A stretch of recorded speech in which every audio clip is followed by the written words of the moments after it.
Eu vou dar as boas-vindas ao meu querido amigo Matheus Cristianini, repórter da nossa Trivela. Ele que fez uma reportagem especial, eu indico a todo mundo a dedicar um tempinho para ler.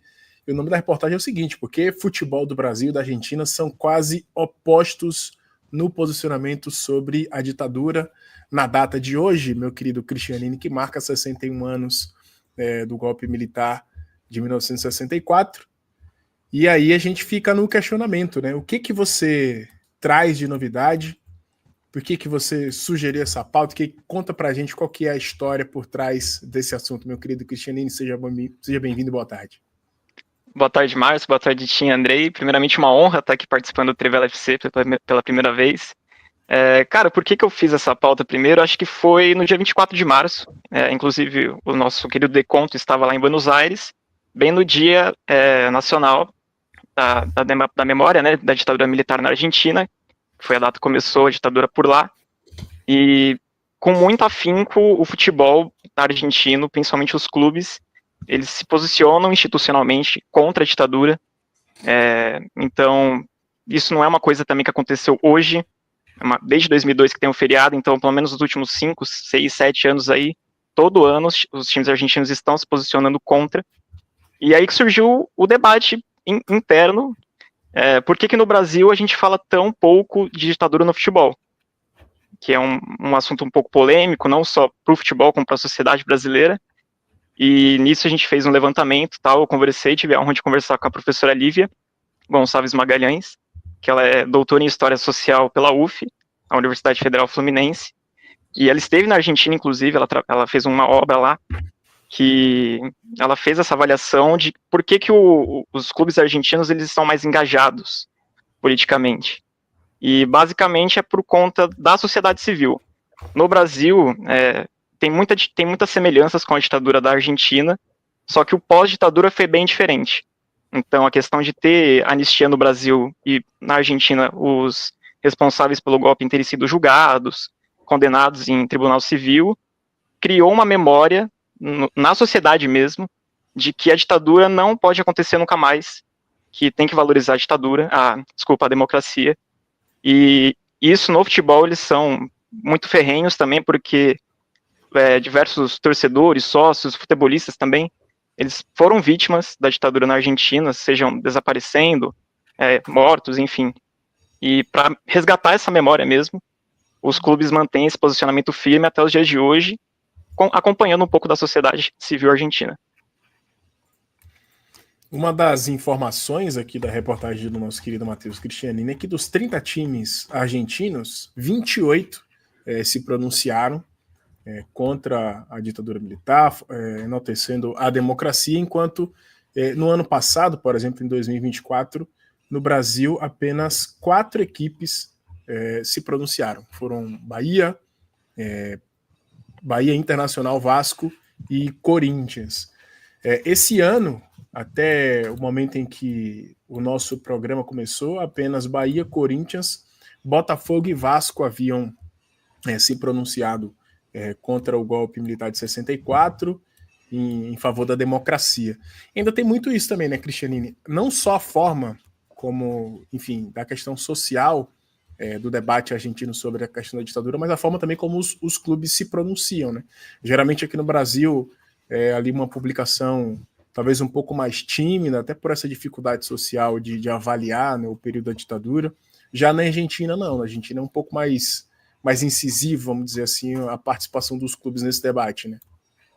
Inclusive, conversando também, pesquisando sobre a pauta, acho que é uma identidade brasileira ser um pouco mais isentão para falar de ditadura. Então, é aquela notinha protocolar, sabe? Tipo, democracia ou ditadura nunca mais, é uma hashtag.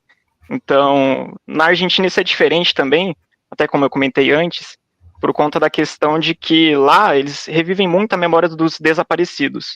Né? Na Argentina eles falam muito do número dos 30 mil, incluindo mortos, né, e desaparecidos pelo regime militar.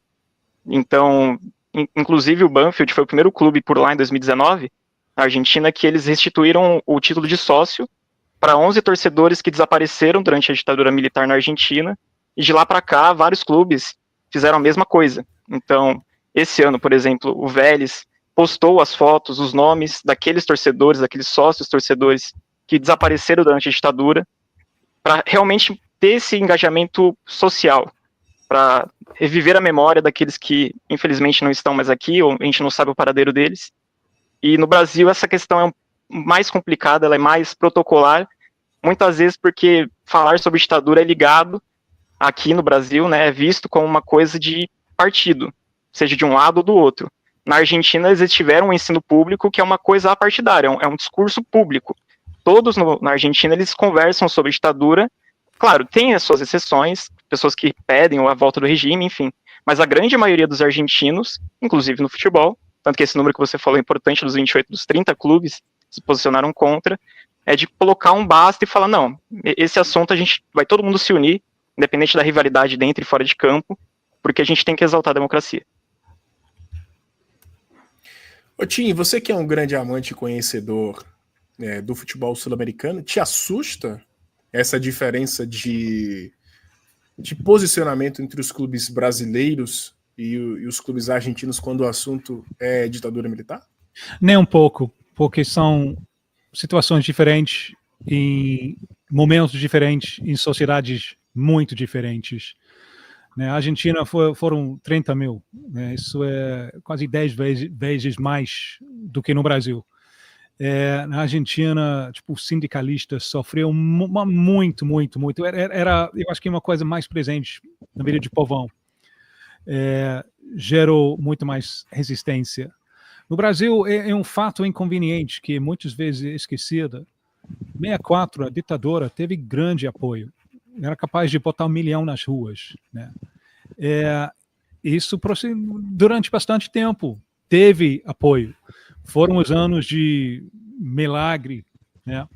Que obviamente o Celso Furtado estava certo o tempo todo, não estava distribuindo a renda suficiente para ficar autossustentável. Então aquela filosofia de primeiro a gente faz o bolo para depois dividir sempre foi falho. Mas o Brasil estava crescendo tipo 9% por ano durante muito tempo. Quando é engraçado ou triste pensar nisso, mas quando o Avelange lançou campanha para ser presidente da FIFA, a grande coisa que ele teve para vender foi Brasil. Ele chamou todo mundo aqui para o Mundialito de 72 para mostrar Brasil. Era a ideia, na época, de Brasil como modelo de desenvolvimento para um mundo em desenvolvimento. Isso era muito forte. E morreu logo depois, né? Morreu logo depois com crise de petróleo e também as limitações. Então, as sociedades são muito diferentes. A grau de agressividade da ditadura na Argentina era muito mais presente. E também era muito mais presente no futebol. A ditadura no Brasil era uma ditadura militar tecnocrata. E dá para enxergar dentro de futebol os tecnocratas entrando. Talvez Cláudio Coutinho é o exemplo perfeito disso aí. Ele era tecnocrata, que pegou, junto com NASA, os métodos de treinamento para o Brasil em 70. Foi a ditadura militar que iniciou o Campeonato Brasileiro em 71. Então, de uma certa maneira, o futebol se desenvolveu junto com a ditadura. Eu não estou defendendo a ditadura. Na Argentina era muito diferente. Quando a ditadura assumiu na Argentina, em 76, Menotti era técnico da seleção. Ele já era técnico 2 anos. Ele tem uma escolha. Pula fora ou fica. Ele era esquerdista. O que ele vai fazer?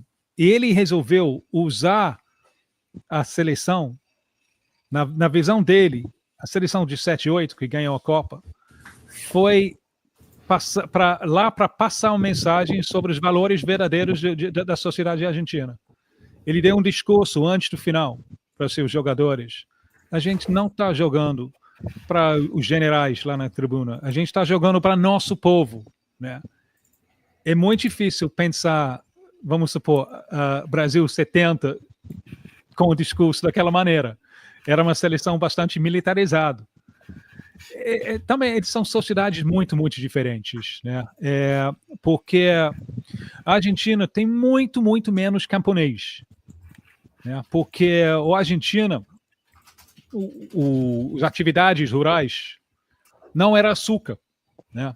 Açúcar no Brasil precisava muito mão de obra. Por que a Argentina parou de importar escravizados? Não era uma coisa moral, era porque não era tão necessário. O Brasil importava muito mais, e o Brasil teve muito mais camponeses. Os camponeses são sempre um maço de manobra mais fácil para o lado direito. Enquanto a Argentina, uma sociedade mais urbana, população mais urbana, é muito sindicalizada. Então, conflito entre o governo e os sindicatos era garantido. Então, o Brasil estava crescendo durante os anos iniciais da ditadura. A Argentina estava sofrendo com a ditadura deles, né? A ditadura na Argentina era muito mais agressiva com o povão do que a ditadura no Brasil. Então, eu não acho uma grande surpresa. Não, são sociedades diferentes, momentos diferentes, ditaduras diferentes. Tá aí. Cristianini, muito obrigado pela sua participação, pela sua presença, meu amigo. O seu boa tarde final. Tem alguma coisa, algum outro detalhe que você queira destacar aí dessa sua pesquisa, da baita reportagem que você fez, que já está no ar, disponível para quem quiser acompanhar na íntegra no site da Trivela? Antes de me despedir, eu recomendo todo mundo ler, porque além de trazer esse aspecto histórico-social, eu também tive a colocar, né, foi importante colocar como é que cada clube na Argentina se posicionou. Então tem vários vídeos super tocantes, assim, né, mais do que aquela notinha, aquela fotinha protocolar do Ditadura Nunca Mais, ou alguma coisa enaltecendo a memória e tal. Tem a questão de valorizar a memória daqueles que morreram, daqueles que ficaram desaparecidos. Então tem bastante coisa ali emocionante, que é um ponto, uma ferida aberta ainda para a sociedade argentina. Recomendo todo mundo dar uma olhada. Tá aí, a participação do nosso querido Matheus Cristianini, a reportagem porque o futebol do Brasil e da Argentina são quase opostos no posicionamento sobre a ditadura, já está no ar no site da Trivela, e você pode ler com todos os detalhes a entrevista completa e a reportagem completa do nosso querido Matheus Cristianini.